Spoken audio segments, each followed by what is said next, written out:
pessoal, me chamo Guilherme, sou biólogo e aventureiro e apaixonado pela ciência. Então eu estou trazendo um assunto diferente para vocês, com bastante novidade, então vamos lá.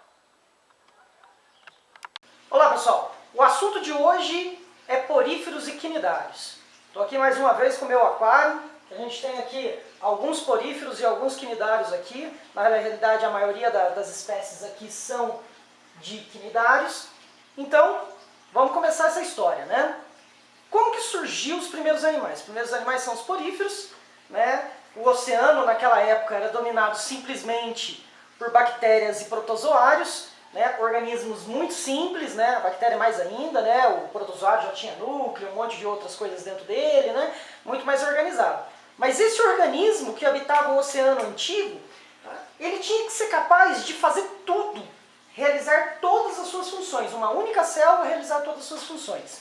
Como surgiram então esses primeiros animais, né? Esses primeiros organismos pluricelulares, né? Como as células antigas, né? Os organismos unicelulares, eles tinham que ser capazes de realizar todas as suas tarefas, uma única célula, né? Esses organismos tiveram que aprender a dividir tarefas entre essas células. Cada célula vai assumir um papel. E aí, sim, surgem os primeiros organismos, que são os poríferos, né? Um desenho bem esquisito, mas os poríferos. Eles não têm nenhum sistema, nenhum tipo de sistema.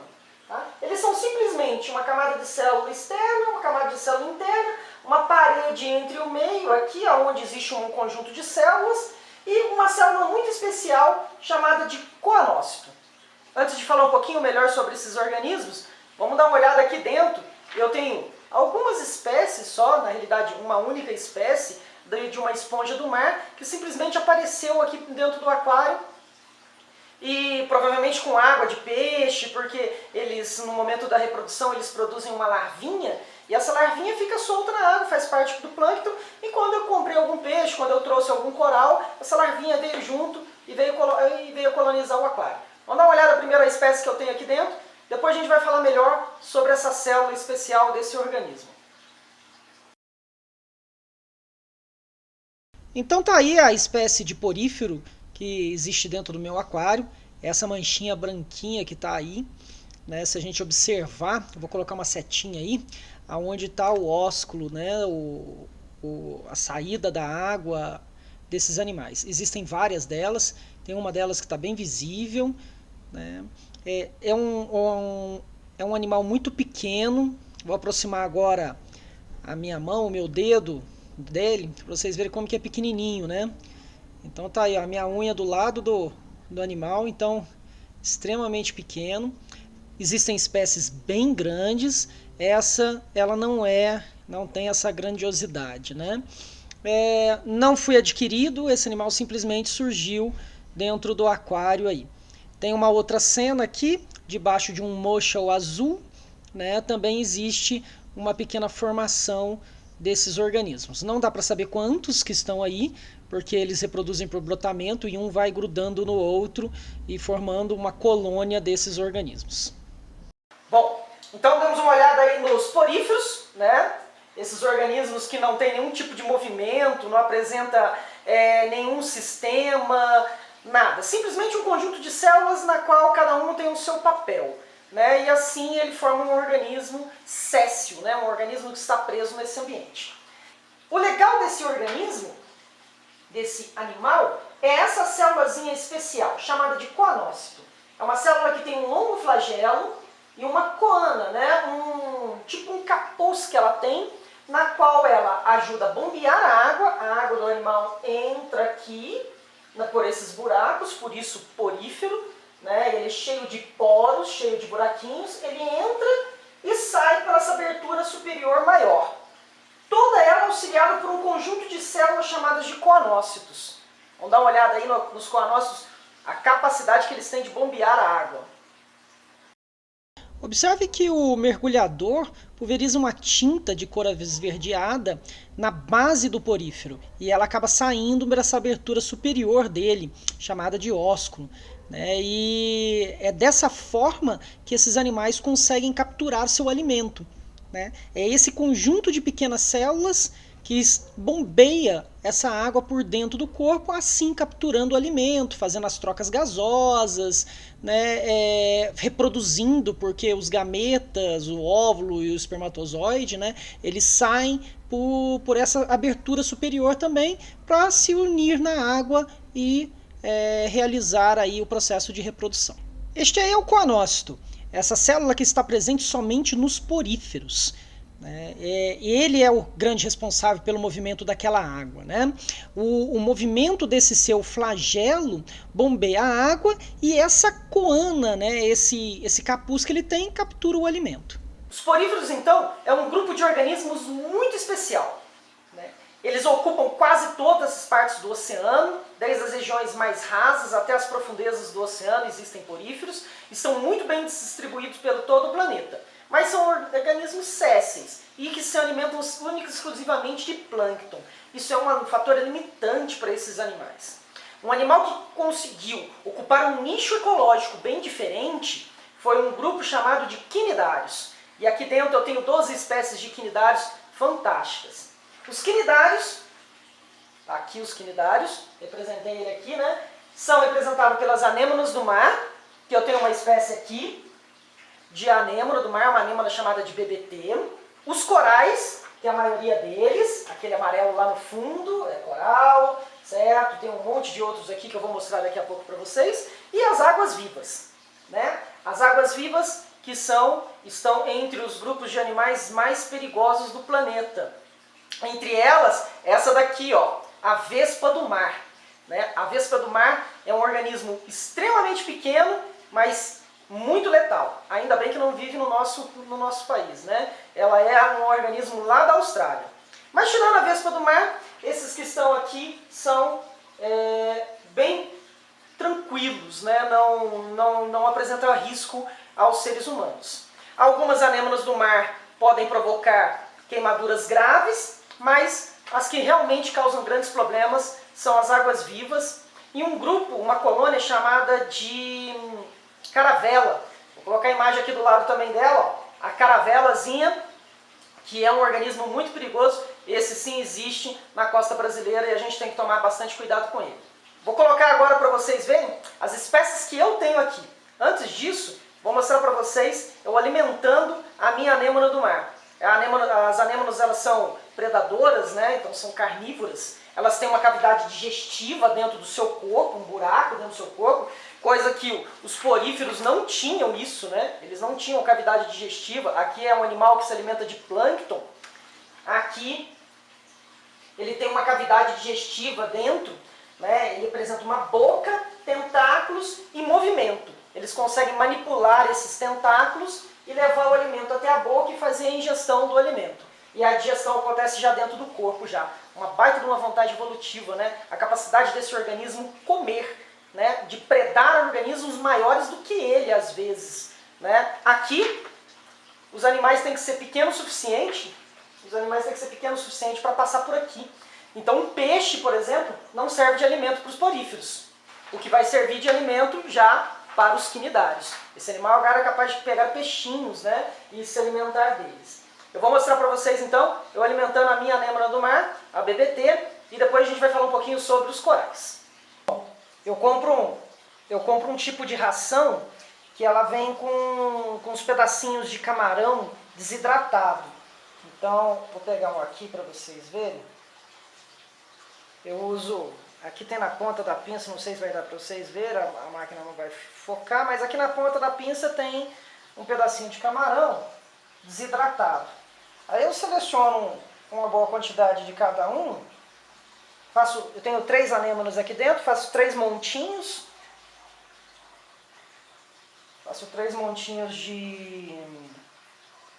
desses camarõezinhos desidratados. E hidrato eles com a água do mar, que é a água do próprio aquário. Eu dou uma hidratada porque se eu não fizer isso, hidratar os camarõezinhos, eles flutuam. Então eu coloco nos tentáculos da anêmona, mas a flutuação acaba levando eles para a superfície. Né? E aí ela acaba ficando sem comer direito. Então eu costumo fazer 3 montinhos para alimentar as 3. Na realidade 4 montinhos, porque eu tenho que alimentar o camarão primeiro, porque o camarão ele é muito esperto. Eu ponho os pedacinhos de camarão na anêmona, aí eu tenho um camarão bailarino aqui dentro, e o camarão bailarino ele vai lá na anêmona, cutuca ela e tira de dentro da anêmona. Então eu primeiro trato do camarão, né? Aí o camarão, quando ele está satisfeito, aí sim eu tenho que alimentar as anêmonas do mar. Né? Aí depois que eu faço isso, depois que ele pegou o que ele está satisfeito, ele já não incomoda mais a anêmona do mar. Então eu vou mostrar todo o processo para vocês verem, eu tratando do camarão primeiro e depois tratando das anêmonas do mar. Como elas estão dentro do aquário, né, no mar, elas se alimentariam desses camarõezinhos pequenininhos que aparecem durante a noite. Mas aqui, num ambiente tão pequeno como esse, eu não vou ter plâncton o suficiente para suprir as necessidades das anêmonas. Então, pelo menos a cada 15 dias, eu tenho que fornecer esses pedacinhos de camarão também. Não posso alimentá-las demais, senão elas se reproduzem assustadoramente, né, e aí elas acabam incomodando os demais corais. E outra coisa, se eu alimento ela demais, esses animais são amoniotélicos, né? Eles liberam amônia como produto de excreção. E aí a amônia dentro do aquário ela é extremamente tóxica para os peixes. Então eu tenho que controlar isso. Eu tenho que fornecer alimentação para essa anêmona, de forma que eu mantenha ela viva, saudável, mas eu não posso exagerar a alimentação, porque senão ela vai liberar amônia demais nessa água e aí eu vou ter problema de intoxicação dos peixes. E eles acabam morrendo mesmo. Se intoxicou o peixe com amônia, ele morre, não tem jeito. Né? Então, estou separando aqui as quantidadezinhas de comida para cada uma delas e vou mostrar para vocês alimentando. Bom, como na vida nada é perfeito, né? E controlar os seres vivos também é uma coisa muito difícil, né? Fui tentar alimentar o camarão, mas olha isso aqui que ele fez. Ele fugiu da comida. Ele não faz isso, é só porque eu tava com a câmera na mão, aí ele resolveu fugir da comida, né? Aí ele fez o que ele faz sempre. Foi lá incomodar a anêmona depois de ter dado comida para ele. Vou colocar a imagem primeiro aí dele incomodando a anêmona, depois eu mostro a anêmona comendo de fato.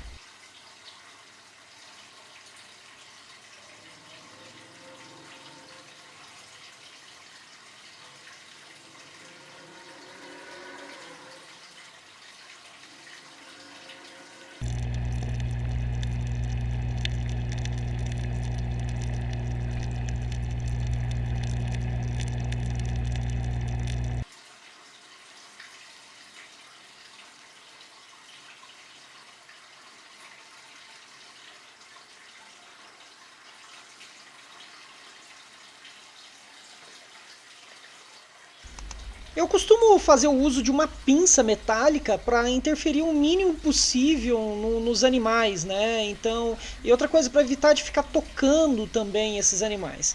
Então eu uso uma pinça, que eu levo os pedacinhos de camarão até os seus tentáculos, é só encostar nos tentáculos do animal que ele já consegue capturar isso.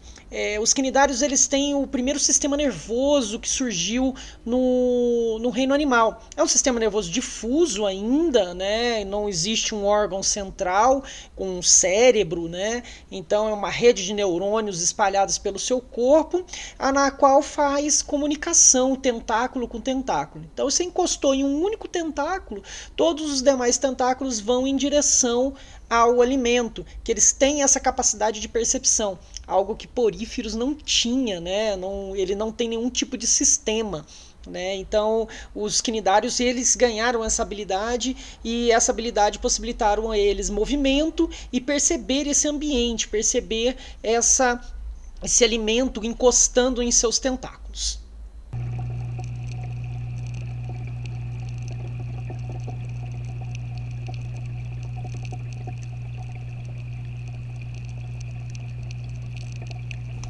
Logo que se encosta o alimento nos tentáculos da anêmona, a reação já é instantânea.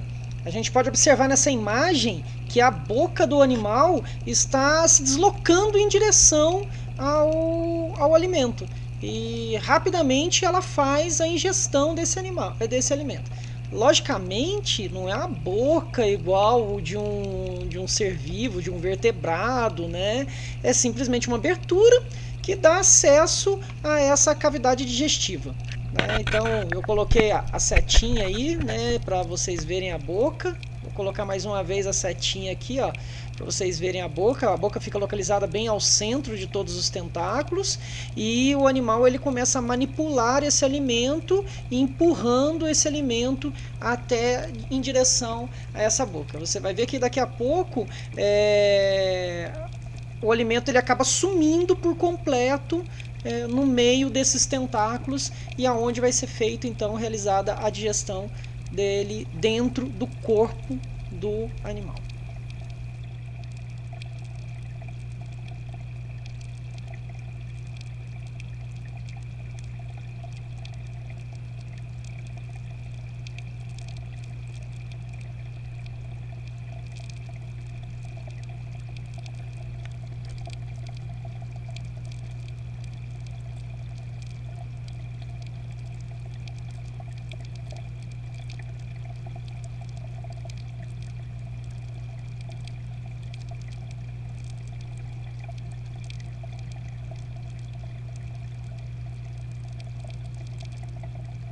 O grande barato dos quinidários são os corais, né? E a capacidade que eles têm de se reproduzir, né? Aqui existem várias colônias. Eu primeiro vou falar sobre os hielopólipos. Os hielopólipos, esses grupos de animais que está aparecendo aí agora, né? Eles estão bem aqui. Quando eles chegaram aqui no aquário, eles eram apenas 11 organismos, isso há mais ou menos 1 ano e meio atrás. Hoje são quase 180 organismos. Eles se reproduzem por brotamento. Então do lado dele vai saindo uma mudinha, né? Como se fosse uma planta, né? Que vai brotando do lado. E aí vai dando origem a vários outros organismos. Então tem uma grande capacidade reprodutiva. Então em um ano e 8 meses aí, mais ou menos, de aquário, eles já são 180. De 11 para 180, uma explosão gigantesca de organismos. Eles também são carnívoros, apesar de realizarem fotossíntese, apesar de estarem expostos nos seus tentáculos, conter umas algas chamadas de zooxantelas. Essas algas zooxantelas, elas vivem em simbiose com esses animais. Os hielopólipos ainda apresentam boca, né, que é a característica principal, né, junto com uma cavidade digestiva, dos quinidários. Eu tenho um grupo de animais aqui que a evolução marcou eles com traços diferentes. Eu vou falar um pouco agora do Moschel. Moschel é esse organismo que está aqui, bem aqui no cantinho, aqui embaixo. Eu tenho 3 espécies dele. Eu tenho a verde, tem uma outra aqui nessa pedra aqui, que o pessoal chama de vermelha, mas de vermelho não tem nada, para mim é um laranja. E atrás dos hielopólipos eu tenho um único exemplar do azul. Esses animais, não, apesar de terem a boca, vou tentar mostrar na imagem aí para vocês a boca desse animal, eles perderam completamente a sua cavidade digestiva. E aí vocês falam assim, mas o animal tem boca, mas não tem cavidade digestiva, mas isso é uma grande característica dos corais, né? Os corais, eles não apresentam mais essa cavidade digestiva e eles são animais simbiontes com as algas chamadas de zooxantelas. Tanto é que se essas luzes desse aquário não estiverem funcionando pelo menos 12 horas por dia, eles vão morrer, né? Então eles têm uma relação mesmo de mutualismo, né? Onde a alga depende do coral e o coral depende da alga. Se um deles deixar de existir, é morte na certa. Então a maioria dos exemplares de corais que eu tenho aqui são dessa característica, né? A característica de não ter mais essa boca e essa capacidade de alimentar, né? E perderam isso ao longo da evolução desses seres vivos. Mas o que nos chama bastante atenção nos quinidários é a presença dessa célula aqui, chamada de quinidócito. É o quinidócito que dá o nome a esse grupo de animais chamados de quinidários. É uma célula venenosa, certo, que é responsável por defender e auxiliar na captura do alimento desses animais. Para conseguir compreender o funcionamento desses quinidócitos, temos que olhar ao nível de microscópio. Aí estão sendo disparados vários deles por estímulos elétricos, né? Logicamente, essa câmera é uma câmera de alta velocidade, que está diminuindo bem aí o tempo para a gente conseguir visualizar isso direito, né? Você pode ver aí pelas contagens que eles estão fazendo que ele dispara a 12 metros por segundo, então uma velocidade absurda, né? Mente rápida. São células muito pequenas que injetam veneno, né, dentro do corpo dos seres vivos que entram em contato com os tentáculos de águas vivas, de anêmonas do mar, né, das caravelas, e isso acaba levando à morte de certos tipos de animais ou causando danos à saúde de outros que são predadores de corais.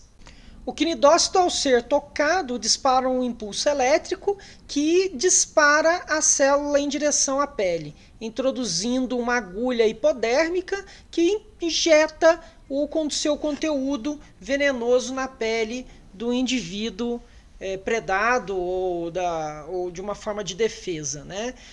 O problema aqui não é só uma célula, né? São várias células realizando esse processo. Em alguns seres humanos pode deixar marcas graves.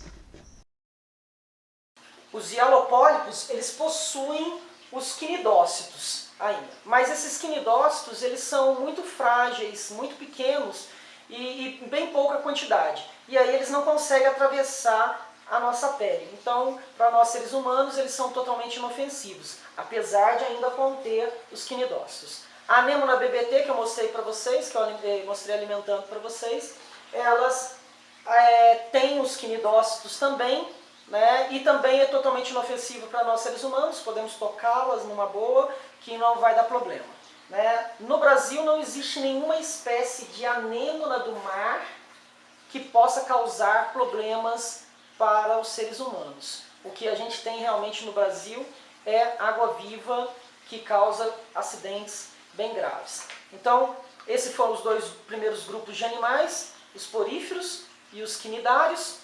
Né? Espero que vocês tenham gostado do vídeo e até o próximo. Tchau! Só para concluir, né, vamos falar, os quinidários são diblásticos, né, então eles têm dois folhetos embrionários, uma endoderme e uma epiderme, né. No meio dessas duas camadas de tecido existe única e exclusivamente água, né, a água percorre, completa boa parte desses animais. Os animais eles têm muita água no interior do seu corpo, né. Por isso que as anêmonas do mar também são chamadas de água viva, por grande quantidade de água que há dentro do seu corpo. Aqui no meio, a boca da ricórdia. Aqui a gente tem um trumpet, né? A boca desse animal já praticamente não existe mais, é vestigial, está no centro dele aqui, né? Então totalmente vestigial. No fundo, os hialopólipos, uma nova colônia de hialopólipos que eu estou formando. Esses são os mussel, né, os mussels verdes. A boca aqui, né, a boca também vestigial também.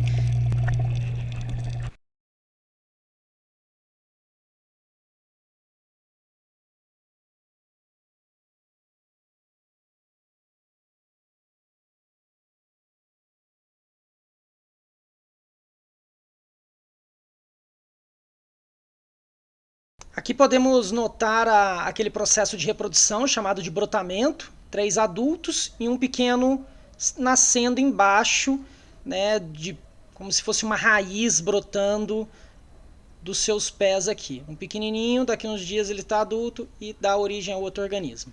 A boca desse mussel também é vestigial, não serve para mais nada, também é um organismo simbiótico, né, com as algas zooxantelas.